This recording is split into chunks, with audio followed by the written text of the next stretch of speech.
Entre las actividades que la Asociación Amigos Vía de la Plata ha propuesto con motivo de la celebración del Xacobeo, destaca la elaboración de una nueva guía que contiene todo el recorrido desde Sevilla hasta Santiago y que se editará en castellano e inglés para llegar a un mayor número de peregrinos.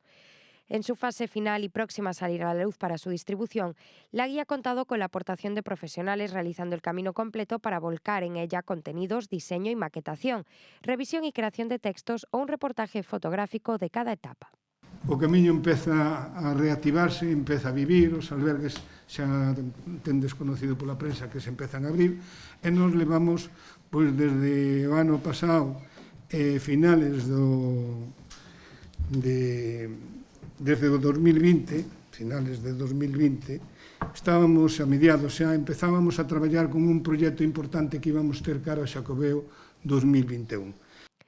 Por otra parte, están trabajando en la difusión del camino entre los escolares y la sociedad en general a través de las jornadas xacobeas formativas y una exposición fotográfica. También se ha renovado la credencial y el folleto y por primera vez incluye la imagen de Ourense. En el folleto se buscó promocionar la salida desde Ourense, por lo que se ha rediseñado utilizando el lema de pórtico a pórtico. Isto nace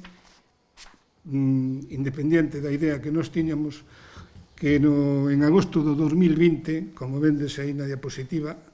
no monasterio de Oseira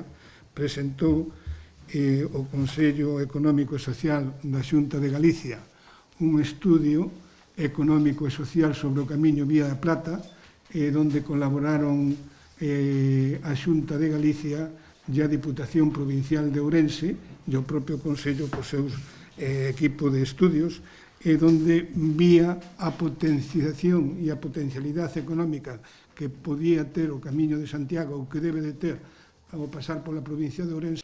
Esta asociación no se ha olvidado del sector hostelero y ha diseñado manteles individuales que ha repartido en los restaurantes del camino y en los que destaca el itinerario desde la entrada de la provincia de Ourense por Agudiña hasta su llegada a Santiago. En la presentación de hoy exhibieron también el boceto en tamaño reducido de la que será una estatua a escala real de un peregrino actual, realizada por Ramón Conde y que se colocará en el entorno del puente romano.